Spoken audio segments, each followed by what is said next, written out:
Secretary, lay in the area.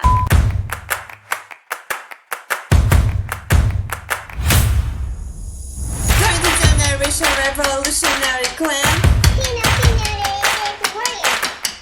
Inviting people, telling stories, finding her, making poems too. Inspire, it is.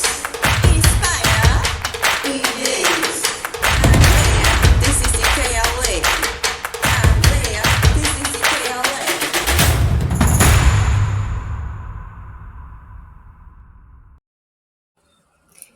Today I'm here with John Lumgair. Hi, John. So, Hello. could you talk a little bit about yourself? Yes, so I'm an animation director based in London, in the UK, Okay. and I've been doing animation for since we've been running our film and animation company since 2006, so quite a Well, while now. that's a that's a long time. And well, today we are talking about the theme. Hey, I'm kidding. It was all about unpleasant jokes when I first recorded. And my first question to you is, what is the most embarrassing moment of your life so far? Um, so yeah, as I said before, my most I don't have a Okay. singular one. They kind of happen all the time, just little micro ones. So I send emails to people with the wrong name and then go, oh no, just emails, or those kind of stupid things. But the thing that comes to mind was when I was doing some shift work and I did really early shifts, and I'm not a Oh, morning person. me I absolutely hate neither. mornings. Um, and I'd I kind of got to work. I was working like I think I had to leave the house like at 5 a.m. and I'd been in work for a while, and then I looked down on my shoes and found out I had odd shoes on, and they were both black shoes, but they were odd. And then I was like self-conscious about my shoes all day long because I was like, everyone's going to think, why has he got odd shoes? Okay, I remember from this story, and yes, it happens when we are not morning people. Uh, and oh, I have many stories with early confusions too. Well, I told you I've already left my house with the wrong shoes too, but not one one different shoe in one foot. No, just the wrong pair. Not it's not the case. Well, jokes can have a powerful impact on audiences. This is the other question. How do you consider the potential effect of humor on your audience, because you are from animations, and well, your idea I saw on the website is really crazy. So uh, and what steps do you take to ensure a positive experience? Mm. So humor is, I think, I think it's a great release. I think everyone loves to laugh, and um, it's also reveals deeper truths because I think sometimes it's that contradiction that forces us to kind of look at reality or question things, and it's a way for people to question power without it being direct. So that's kind of fun. And yeah, the project that I'm pushing is I mean it's totally absurd because it's a jazz playing cow that is resisting the system, and so there's nothing more stupid than that.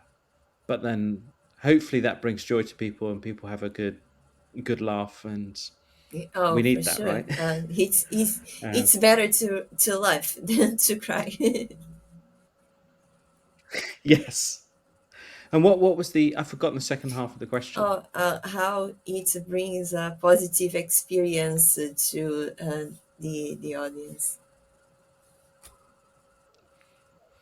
Yeah.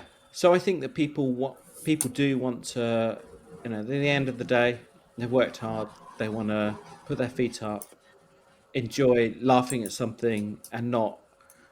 I don't know. People don't want to be preached to. They don't want to have something too heavy a lot of the time, and it's just nice to enjoy that. And I think where we're fitting in, wanting to fit into kind of like the adult sitcom, animated sitcom kind of market, a lot of that has become quite nihilistic and cynical, and we're much more, I guess, in the mold of The Simpsons or whatever, where it's a lot more positive. It's so that's where we're trying to position Oh, ourselves. I can't I can't forget to say that I'm a huge fan of The Simpsons. I watch since I was a child, and I still watch the same episodes. But it's really funny, and they really show absurd situations. It's brilliant, and it's really sharp, so it's clever, but it's not. Yeah, it's you're laughing all the way through, but they do some little clever things. But yeah, it's genius. Particularly the first 3 or 4 Oh, seasons. yeah. Just I yeah. think the first seasons are the best too. Mm. And one more question here. Are there examples from pop culture, besides that, where you felt unpleasant jokes were handled effectively or conversely in a way that missed the mark? So stuff that missed the mark in terms of.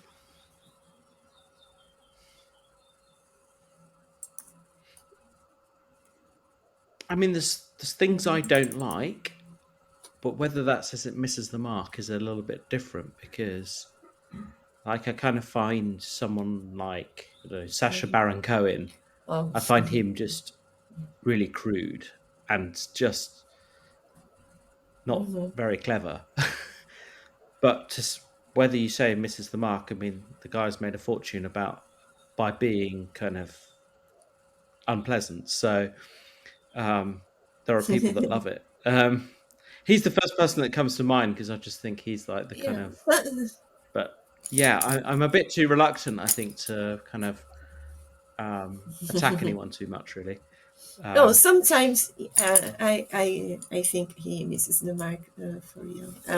I watched some his movies, and one of them I was really embarrassed to watch some scenes. So, mm. and about intent versus impact. Intentions behind the jokes may not always align with their impact. How do you weigh the importance of your comedic intent versus the potential impact on viewers, not listeners? Yeah, that's tricky. There's a principle that I go by, which Mm-hmm. Chuck Jones um, kind of said was something like you should have love for the thing you're satirizing, or I can't remember how he put it. I should look it up because it's a really good quote. But he basically is saying you shouldn't just be on the attack. There should be seeing the positive. So even like the bad guy in what we're doing, he's the bad guy, but actually a lot of what he's proposing is kind of good, or at least coming from a good place.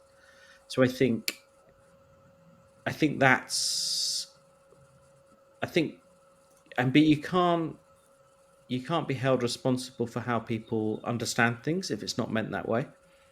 And we're in a environment where people do get offended much more easily than maybe a Mm-hmm. few years ago. And yeah, as long as I mean, there are stuff that was created in the past, and you kind of look at it and you go, wow, I cannot believe they made that. That actually is kind of crossing lines that I don't think is right. But uh, I'm sure there'll be loads of people that don't get the joke or are offended, and I'm not. Yeah, that is what happens. Oh, I agree with you. These younger generations are a bit more sensitive to some kinds of jokes than the other ones. I noticed this well because I volunteer with children and I meet many younger people and I noticed this small detail. Some kinds of jokes are Mm. not well seen among them. Uh, Although children have no limits, yeah, they cross the line more the easily than adults. children, okay, but some teenagers, young adults, it's Yeah, uh, well, now going to another field.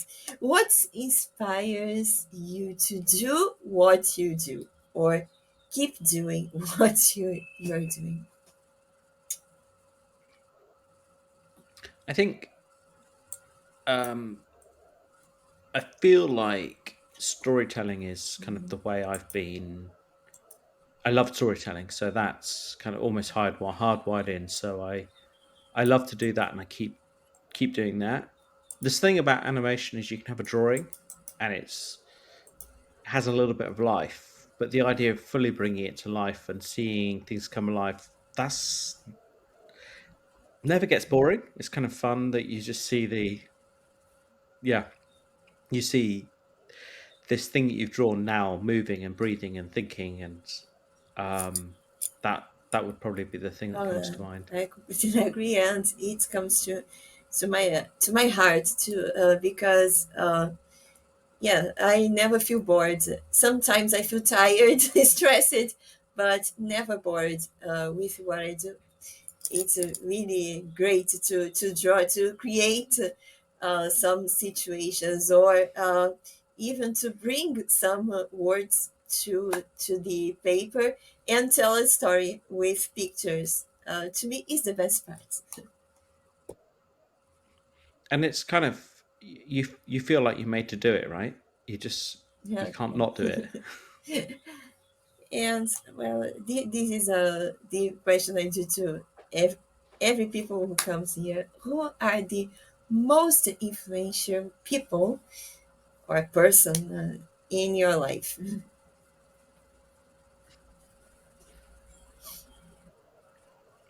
I don't think there's a singular one. I think there are all sorts of different people in Okay. different areas. So within animation, there would be a set of people within art more broadly, within music. Um, but it's probably my parents. So I'm lucky that I've got good parents, and um, yeah. So I'd guess it would be them. Is that cheating? Because that's two people rather than one. Okay, I well, the answer is always the same because yeah, family is everything. I also draw. I'm the third generation of creatives in my family. My grandfather he used to draw, but not artistic drawing, just technical drawing. I have an uncle who Hmm, draws too, so I'm in the third generation. that's brilliant. Uh, well, now about the time the time capsule. I like this question because the answers are the best. Well, if you could bury a time capsule, to be open 100 years from now, what would you put in it? Um, so the problem with our current time is that we don't really do physical things. Everything is digital. There's conversations happening digitally. books are digital, so we've ended up with this world where we don't have stuff to put in, which is a problem. But I'd probably put in some books. Um, Actually, record. I mean, it's difficult because recording what you play it back on. But I was thinking that people's Oh, accents change over time, and that's kind of interesting. It's it's where did yeah how did the accents what does someone sound like 100 years ago is something that is a fascinating thing.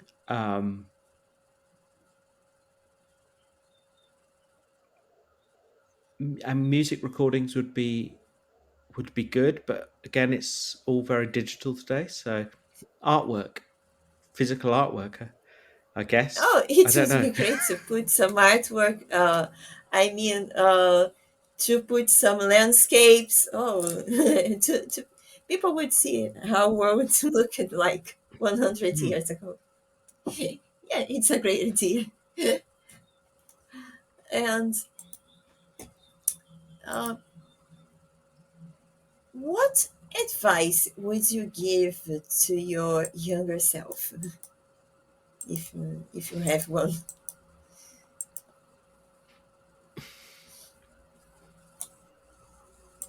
No,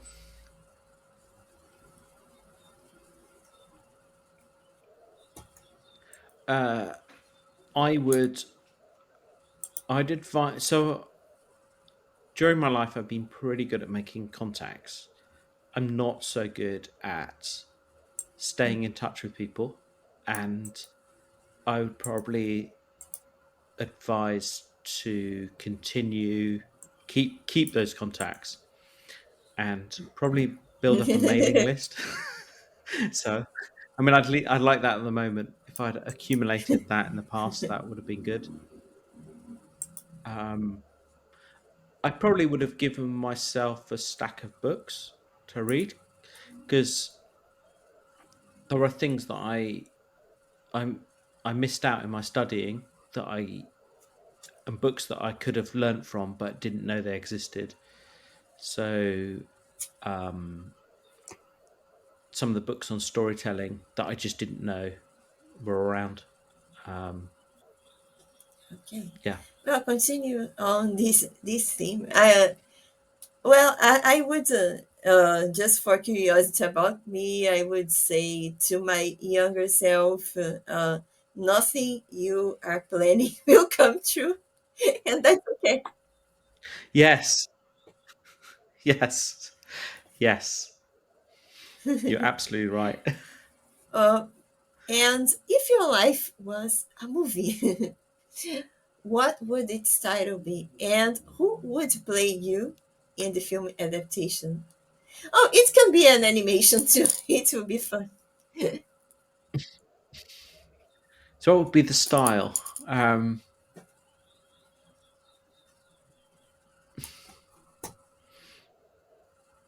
Maybe maybe like in plasticine, like Wallace and Gromit or Chicken Run, that kind of thing.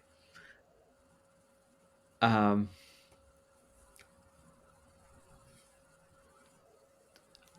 uh, who would play me? I don't know. Um,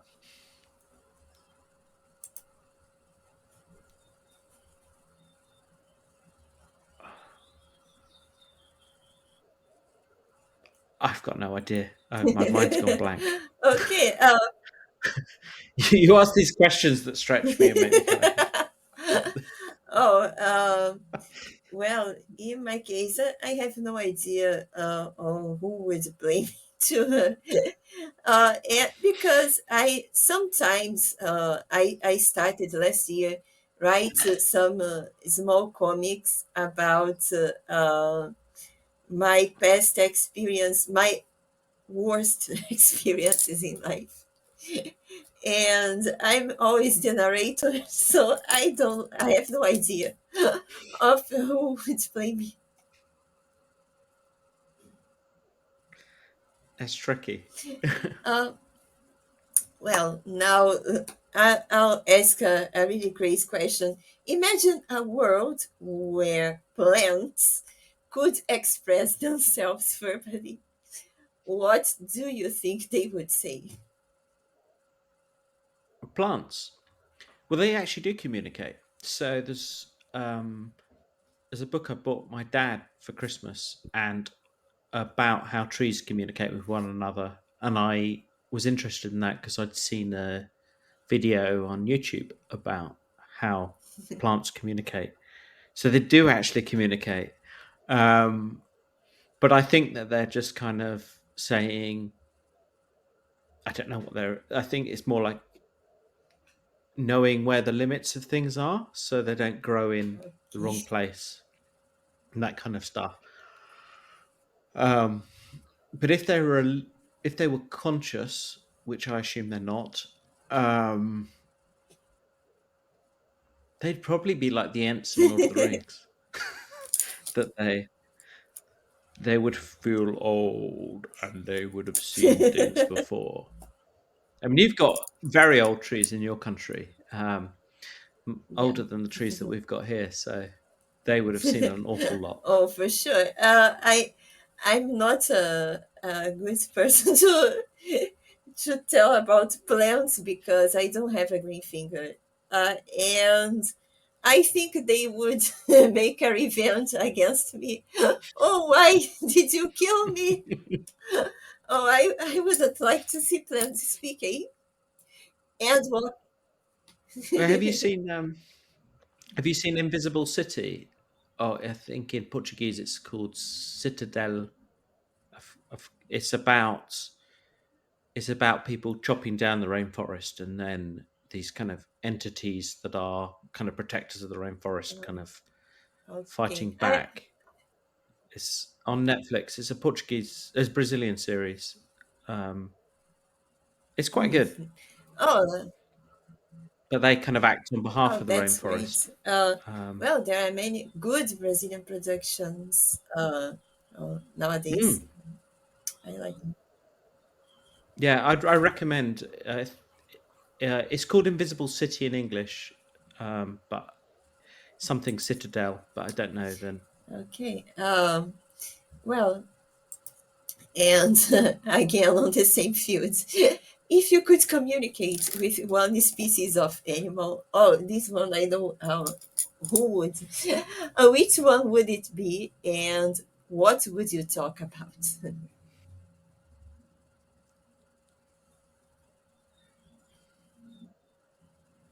Um,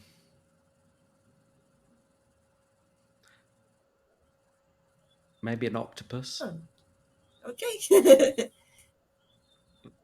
And their world is so different. So they live in the sea, which is very different to living on the land.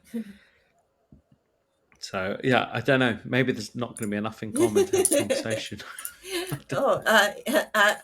it would be hard answer to answer with many words what around. But yeah, in my case, I'm really curious to see to know what dogs feel because I had a dog. She passed away 2 years ago, but she was really funny sometimes because she was sweet and she was really she wanted belly rubs and in a certain moment she started and started biting us. So I would love to know what dogs think about us. Yeah, somebody once said that dogs say, "Oh, humans must be God because they give me food, they do this, they do everything for me." And then they said that cats say, "I must be God because humans do this and this and this for me."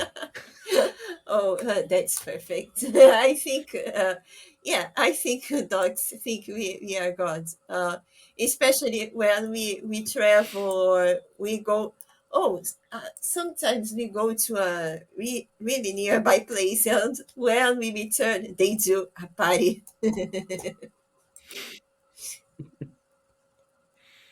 Uh, now about the power of visuals. I think we both know the power of visuals.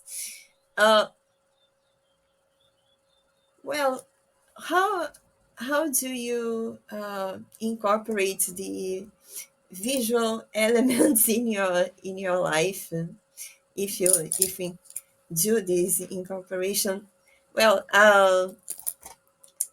because in marketing and films, they are really powerful.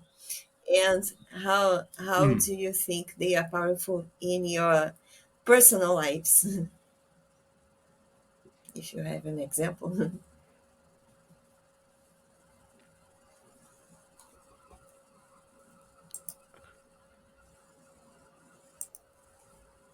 Um, how is it important in personal life? I guess as you walk around town, you see things, you see lots of different people, you see um, what people are building, people painting their houses, different cars, different like you're just the environment around, always responding to what it looks like or what's what's going on. So I it's the world around, I guess. Yeah, I well, to me, visuals have a really strong power. I remember when uh, I love learning languages. I myself learned 6 languages, Wow. and I remember a new word. I always draw the definition, and it helps me to remember the situation. Hmm. It's really powerful visuals, and also when I want to write in a post-it, my post-its are half message and half drawing. I really enjoy the power of visuals. I think to me Hmm. they work. Yeah, I can't write notes because I end up just doodling. And yeah, same problem with. Oh, people will not understand. Well, why there are many stars and hearts here? But I understand. um, well, let me see about uh, another theme. Okay. Uh, if you this has nothing to do with animation, but if you could be part of an innovation project or scientific endeavor, what kind of project would you be interested in and why? Mm. So I'm very interested in what people are doing with lidar. So it's the laser things where they from Mhm. helicopters and drones, I think as well. They kind of zoom down these lasers, and they can find hidden cities because you can't find them in the undergrowth um or kind of in lots of places. So I'd love to see more research done into finding more hidden cities because that seems really Hidden exciting. cities. It must be interesting. I confess. Well, I don't know if I told you, but I have a dream to live in another planet, and I'd love to see if there is life outside the Earth. But yeah, the Earth has many hidden places. We don't know We all the Earth. no, we don't. They say we know more about the moon than we do the bottom of the sea, and the sea is here. Yeah. Uh, well, I know you love films and television. Oh, it's hard to find someone who doesn't love movies. But how does your love for films and televisions influence your approach to storytelling?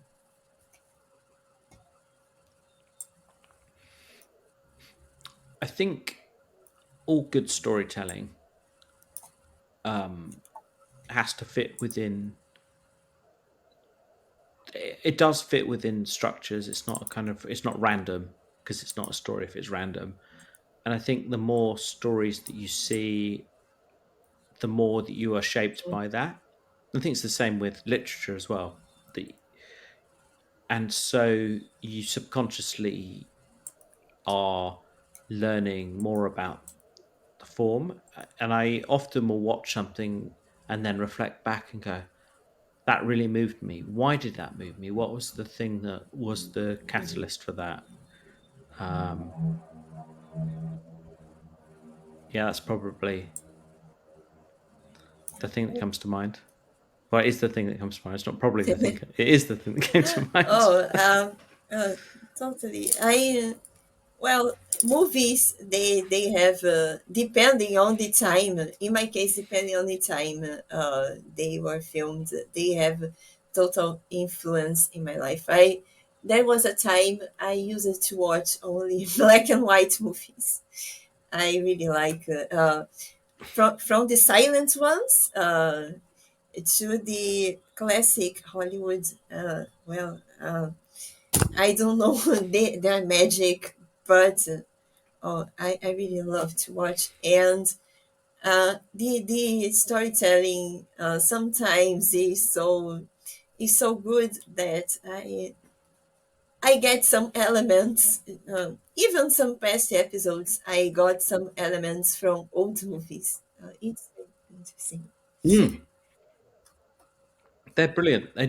The the reality is that the difference between a black and white film and a modern blockbuster with lots of effects is the only real difference is the effects. And then if the storytelling is not good, but you've got loads of effects, you've got Mm. nothing. So it's about the quality of the storytelling, and some of them are masterful. And so you're absolutely gripped because it's really good storytelling. Uh, And you can't save a bad story with more visual effects. I know. I watched many terrible movies with lots of special effects, and I was sometimes I was off many times. Well, and now life often throws surprises our way. Can you recall a time when you were pleasantly surprised by an unintentional outcome?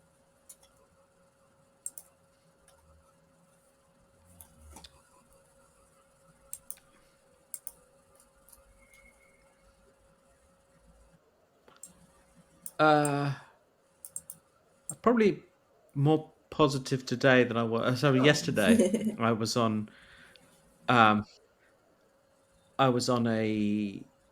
The trains had been cancelled. They were doing engineering works, and they had to run a bus instead. And I was really annoyed by that because it meant I got home uh, 2 hours later than I'd planned to get home, and it was really bad because as I was sitting on the bus, I was like, "This bus is going the wrong way." And the more I was on the bus, I was like, "No, this bus really is going the wrong way." And I was starting to kind of go. I was sitting on the top deck, kind of going, "This isn't right. This isn't right." And then other people then started to go, "This isn't right."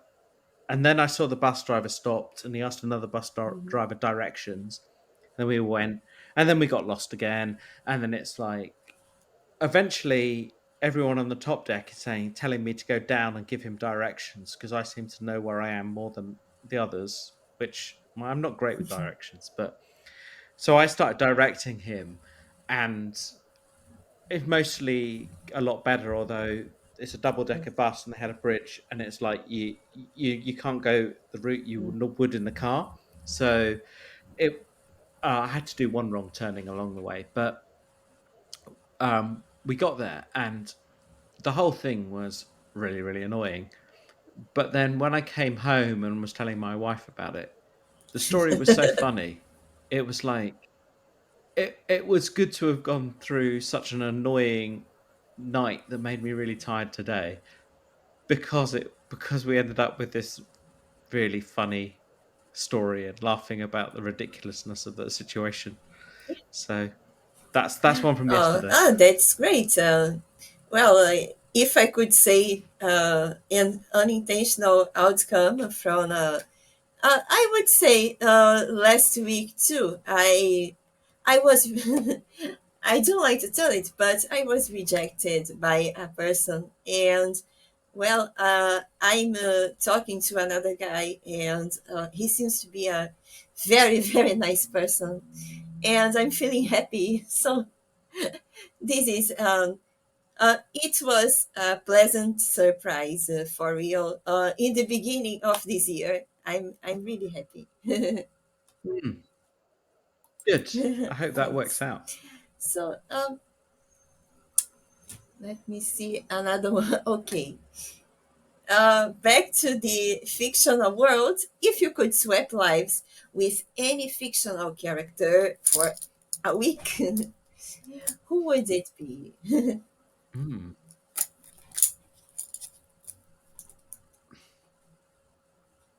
Any fictional character?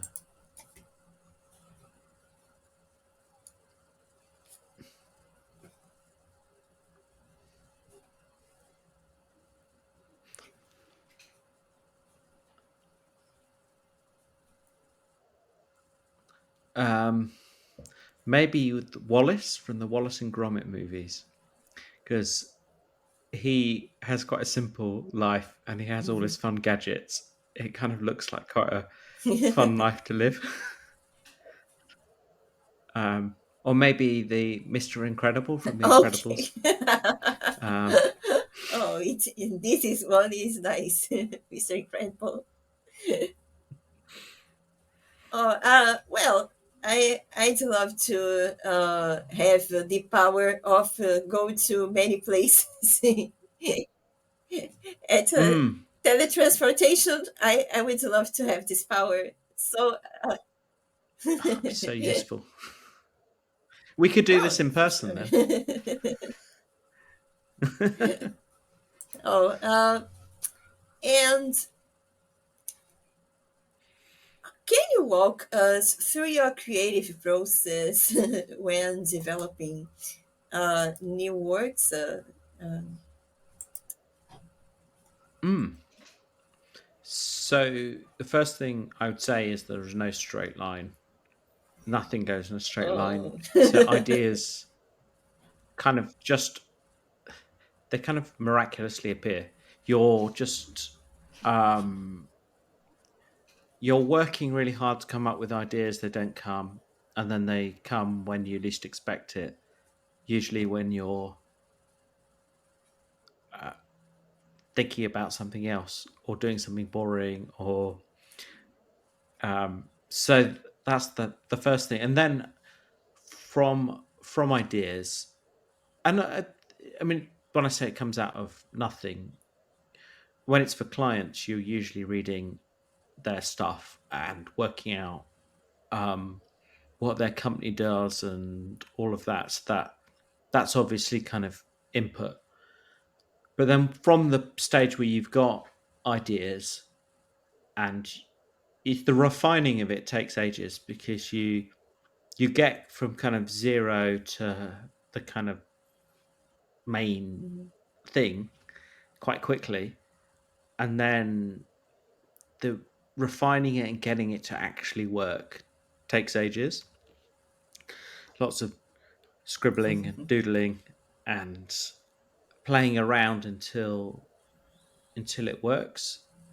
And then as you're doing that, you're living life and reading things and thinking about things and watching things, and that's always feeding in. I know actually in the ideas stage, so much of it actually just comes from laughing, and I I find that when I'm having good laugh with friends, and then that's often where things come as well because it's a prompt of I don't know. There's a kind of magic that happens when you've got a group of people and the kind of energy um, that becomes more fertile. And then there's kind of it's the kind of almost grunt work of just I've got to push through. And as you're halfway through, you're like, ah, I'd like to I'd like to do a new project now, but you've got to keep pushing through to the end. And then you get through the last stage and you're refining it and finishing it, and then that feels good. And you can then start working on the thing that's started in your head midway through. That's the thing you then want to work Oh, on. this is great. I'm hearing you and thinking of my own creative process, and it's almost the same thing. It starts as a confusing brainstorm. No one knows what is in the brainstorm. I remember I I was doing a graphic design project, and then I went to about a movie poster, and then I went to many places, and well, when a lady looked at my paper, she said, oh, this is you went to many places, but I want an idea. And I said, okay, just wait a few more days and you go to have your idea. And like in some movies, when you want to make up a story and start looking around, I start looking around where I am, and I get some ideas. It's a confusing creative process, but I swear it goes somewhere. You're absolutely right because it's you get prompted by the weirdest unconnected things, and that's becomes a spark, and it usually happens at the last possible moment. Okay, and well, this one I remember I asked it once, but just to complete, life would be boring without. Without people. So the the joy of being able to spend time with lots of different types of people doing different jobs from different countries, from different opinions on stuff, people that I really disagree with, people I don't disagree with so much. Just that mix, um, it's infinite. There's infinite kind of possibilities and variety that makes that fun. And so, yeah, people. Oh, now I'm thinking on something I heard once about houses. When there is life in a house and when there is not. If the house is too organized, is too clean, no one lives there. uh, Mm, yeah, the mess it tells a story for to us. So mm, it's like I think it's like if you go to a world dimension, it's the same thing. Without people, we don't know stories. Nothing happens. It's like an empty house. Everything's clean, right? But mm. what else? Dead. Yeah, we need the life, the energy. um, well, about the future endeavors, because I know our conversation is great, but it must come to an end. Okay, Can you provide a glimpse into any upcoming projects or areas you are excited to Hmm. explore in the near future? Yes. So um, on May the 1st, I'm launching a Mm-hmm. Kickstarter uh, called Jazz Cow, which is about a Mm-hmm. jazz playing cow who's leading a resistance movement. So he has musicians and artists and writers and all these kind of guys, and they are resisting the world of algorithms and fake filters and all of that kind of machine, that kind of system, and they're chaotic and they kind of can't get their act together without Jazz Cow, who kind of holds them. And so that's the thing. It's be a 20 minute sitcom pilot that we're raising money for, and if that's successful, hopefully we could do a series one day. Um, so if you went to jazzcow.co.uk, you can sign up to the mailing list and then get messages as it develops. And yeah, on May the 1st, it'll be on Kickstarter. So if you know someone that likes it, Okay, share let's. it. And where can your our listeners can find you besides the website, social media? So you can search for my name, and I'm on most of them. And so it's John Lumgair. It's Lumgair. And my company's Quirky Motion, QUIRKYMOTION. And that's so it's quirkymotion.com. And then that's on most of the social media things as well. So if you search for my name or Quirky Motion, you should find me. Thanks a lot in the name of my listeners. And do you have a final Thank message? you.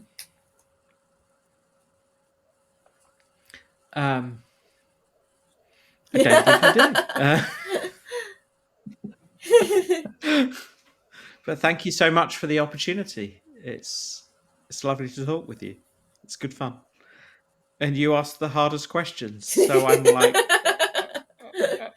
Okay, here our motto is inspire and engage. So I think both words were the